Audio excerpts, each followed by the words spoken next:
All right, so first of all, let me go through what I want you to complete. So first off, go back and do these 3 warm-up problems on your own.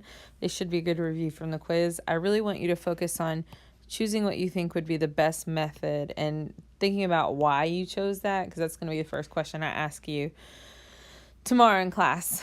Then if you will do this example similarly to what we did for our other example, I'd like to see it as a standard form. If it can be factored, I'd like to see the factored form as well as listing the transformations based on what we've talked about before. So on this page, finish up the things we haven't completed.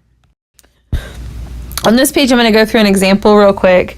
These 2 examples reminding you about standard form versus vertex form, what a vertex is, if it's a min and max, y-intercepts, x-intercepts, domain, range, increasing, decreasing in behavior, and concavity, whether it's concave up or concave down. All stuff we did at the beginning of the year, but great time to review it and specifically talk about it in terms of quadratic functions.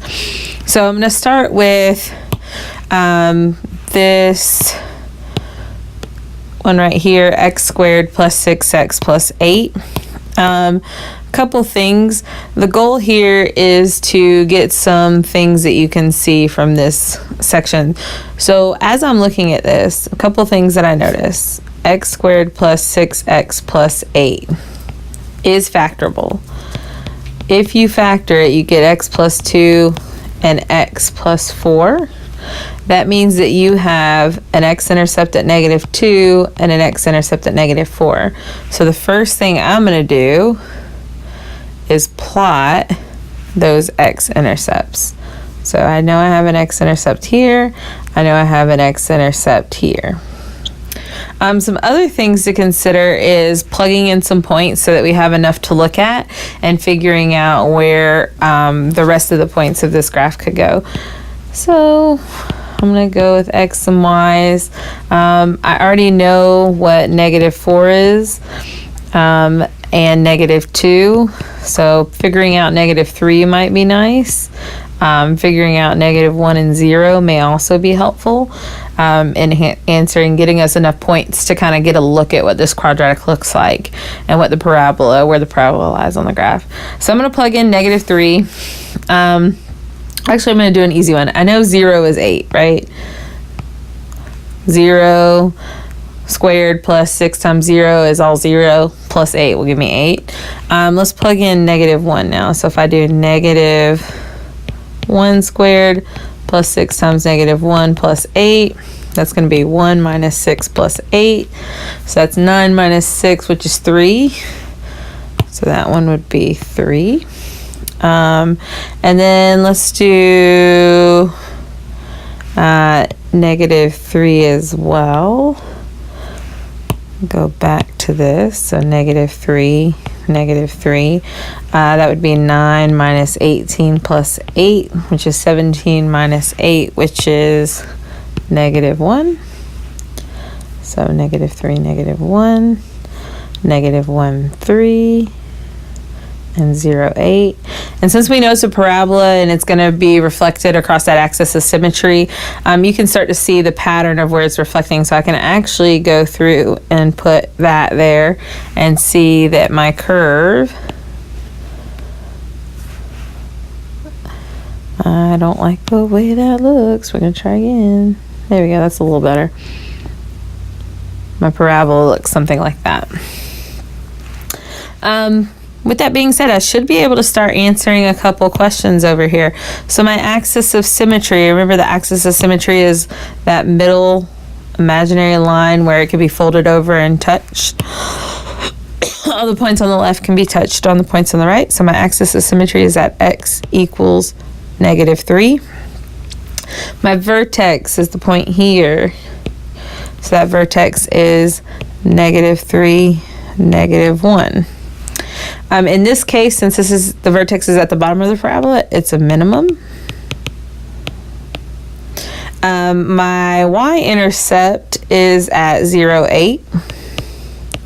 My x-intercepts are at -2, 0 and -4, 0. My domain, all real numbers for domain because we've got arrows moving to the left, arrows moving to the right. The range, on the other hand, okay, if we're looking here, okay, goes from -1 to infinity, or y greater than or equal to -1. Increasing. My graph is increasing to the right side of the axis of symmetry. So that's where x is greater than -3.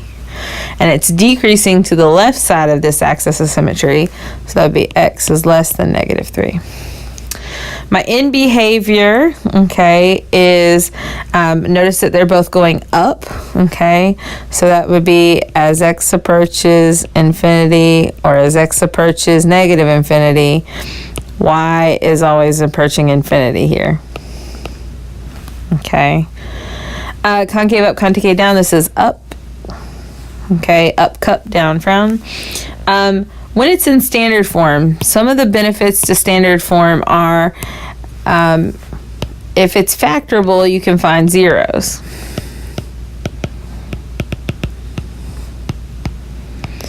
The other thing that's really easy when it's in standard form is finding the y-intercept. The y-intercept is real simple because all you got to do is plug in 0, and it's always that constant value. Okay, so those are some of the characteristics that are easy to find when it's in standard form. So that's how I would handle that in standard form. If it is in vertex form, I would use my transformations as a graph. You could always use a table, but I think transformations make things so much faster. So as I'm looking at this, I'm going to real quick list out my transformations on the right-hand side. So the first thing I see is that negative out front. So that's going to make it reflect over the x-axis. The -2 is going to make it go right 2, and the -1 is going to make it go down 1. So we all know our original parabola has points that look like this. This is my exact points, right? My parent function is y equals x squared. So this is my parent function parabola, right? That's y equals x squared.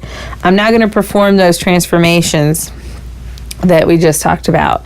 So if I reflect everything over, this is my reflection.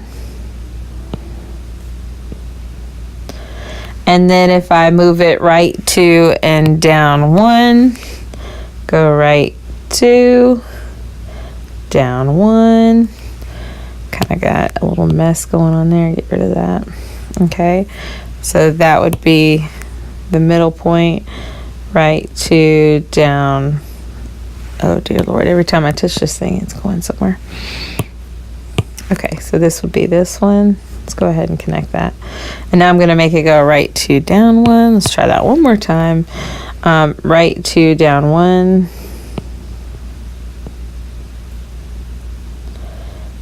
This would be right 2, down 1.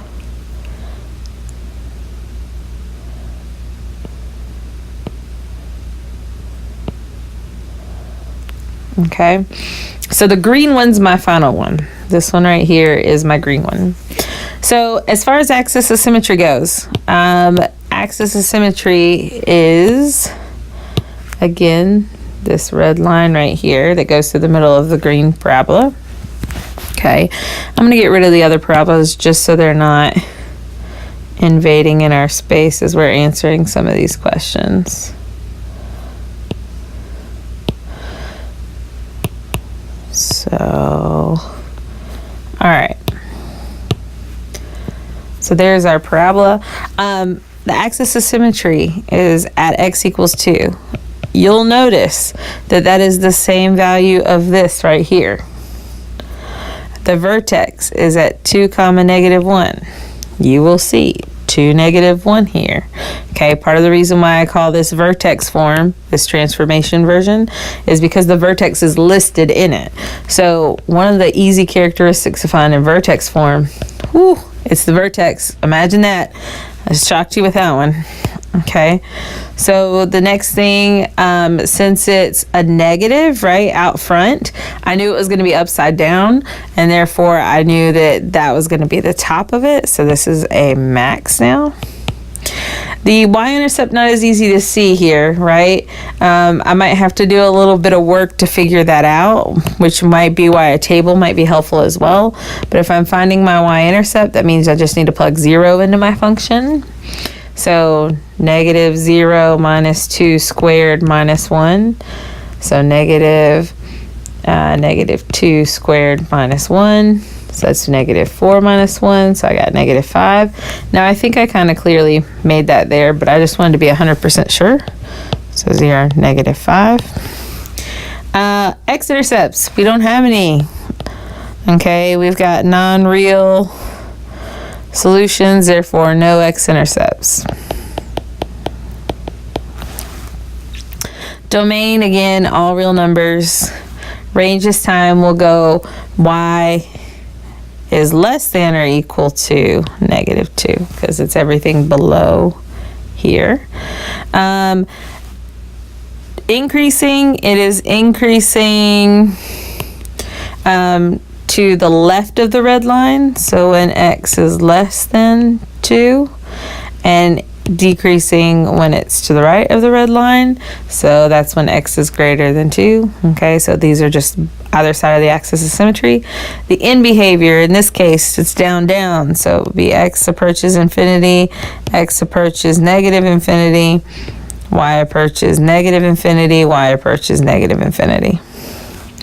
Remember that the easiest way to think about this is you just look at your quadrants, right? Positive, negative, negative, negative, right? Positive, negative, negative, negative, and that's how you get your end behavior.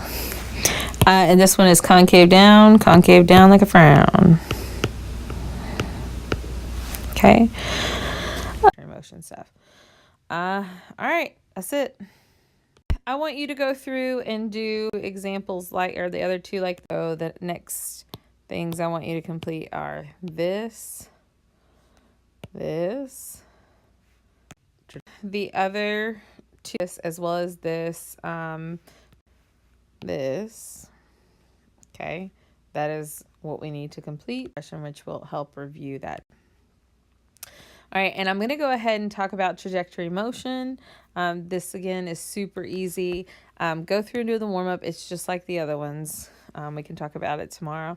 We're going to look at trajectory motion specifics. So basically, trajectory motion means if I throw an object, it's the path that the object takes. Every time you throw an object, the path the object takes is always shaped like a parabola. The independent variable represents time, and the dependent variable represents height. So if I'm looking at my graph down here that I gave, right, I threw my object, here's when time started at 0, here's when time ended when it hit the ground. So when I say the time of the maximum height, that would be the x value of the vertex. The maximum height would be the y value of the vertex. The initial starting height, whenever you hear initial starting, we're thinking y-intercept.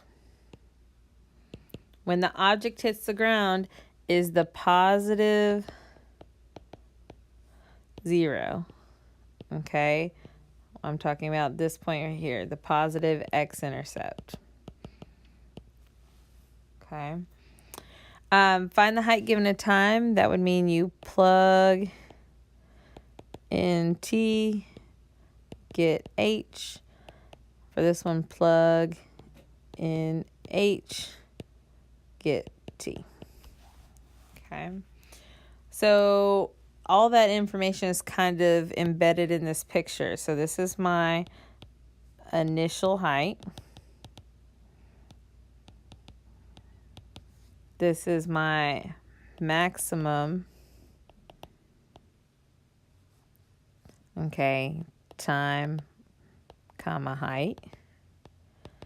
And this is when I hit the ground. Okay, so that's what you want to look for in quadratic recurring motion. So I'm going to do one example here, and then for the other ones you can go, but I'm going to go through this example real quick with you. All right, so suppose a toy rocket was launched straight up in the air from the ground with an initial velocity of 96 feet per second. The height of the rocket in feet is related by this formula right here. Okay, first thing we're going to do is plug in some values and get a table. So when I plug in 0 into this function, I get 0. I would prefer that I was writing a pen. There we go. When I plug in 1, that gives me negative 16 plus 96. Okay, so that's going to give me 80.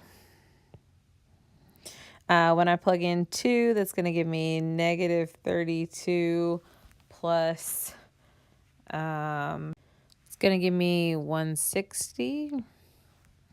When I plug in 3, all right, I messed up those values. Let me get those values back. 0 is still right. 1 is still right. That's 80.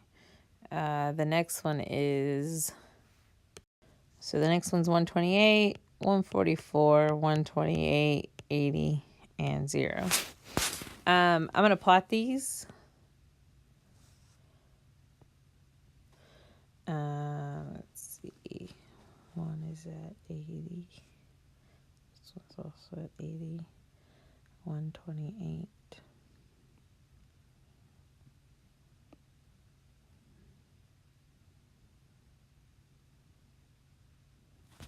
All right, so this is kind of our motion here.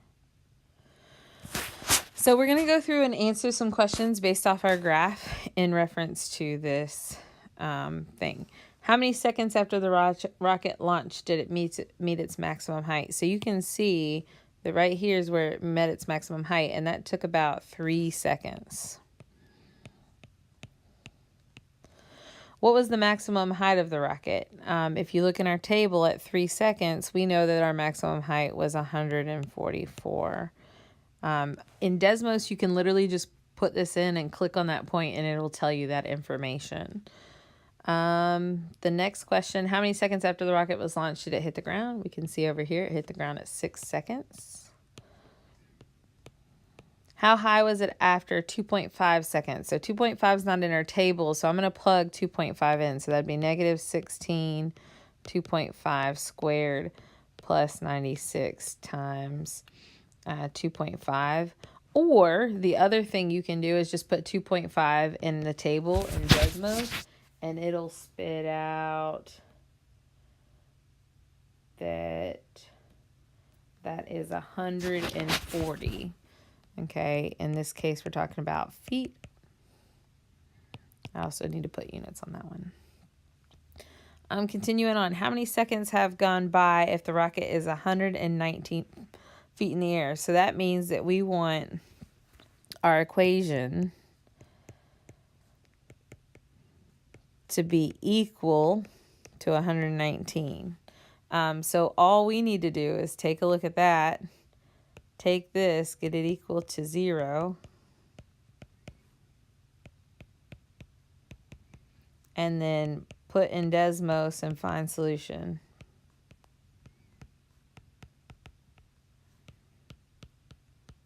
Okay, which would be the x-intercept.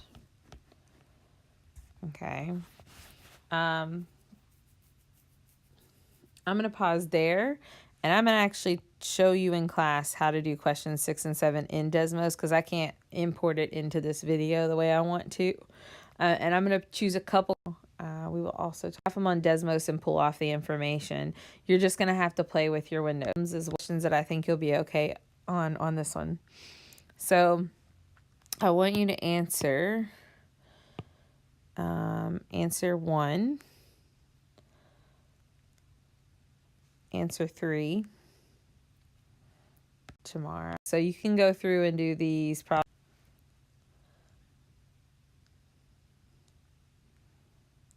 And answer 7.